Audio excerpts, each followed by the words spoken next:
Gujarat NCC દ્વારા vibrant village initiative અંતર્ગત બનાસકાંઠાના સરહદી વિસ્તાર સુઈગામ સ્થિત મમાણા અનુપમ પગાર કેન્દ્ર શાળા ખાતે વાઇબ્રન્ટ વિલેજ કાર્યક્રમનું આયોજન કરાયું હતું। આ કાર્યક્રમનો મુખ્ય ઉદ્દેશ રાજ્યના સરહદી ગામોમાં રહેતા નાગરિકોના જીવનમાં સુધારો લાવવા તથા તેમને જાગૃત કરવાનો હતો। આ કાર્યક્રમ દરમિયાન એનસીસી કેડેટ્સ અને શાળાના બાળકો દ્વારા નૃત્ય, ભાષણ અને સંગીતના માધ્યમથી સુંદર રજૂઆત કરી હતી। લોક જાગૃતિ હેતુ બેટી બચાવો બેટી બચાવો વિશે પણ નાટક રજૂ કરાયું હતું। કાર્યક્રમમાં ઉપસ્થિત પ્રાંત અધિકારી સુઈગામ બીએસએફ સબ ઇન્સ્પેક્ટર અને ગામના સરપંચ વાઇબ્રન્ટ વિલેજ કાર્યક્રમના ઉદ્દેશો જન જાગૃતિ વિશે ઉપસ્થિતોને માર્ગદર્શિત કર્યા હતા। કાર્યક્રમમાં ભાગ લેનારા એનસીસી કેડેટ્સ અને વિદ્યાર્થીઓને પાઠ્યપુસ્તક સામગ્રી વિતરણ કરીને પ્રોત્સાહિત કરાયા હતા।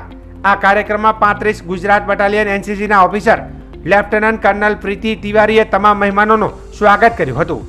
કાર્યક્રમમાં doctor Arvind Prajapati SDM, sub inspector Ishwarsinh, 137 battalion અને તેમની ટીમ, સુઈગામ તાલુકા વિકાસ અધિકારી, ગામના સરપંચ અને ટ્રસ્ટી ડોક્ટર મહિપાલસિંહ ગઢવી તથા શાળાના આચાર્ય હાજર રહ્યા હતા। આ સાથે 250 જેટલા એનસીસી કેડેટ્સ અને શાળાના વિદ્યાર્થીઓ ઉપસ્થિત રહ્યા હતા।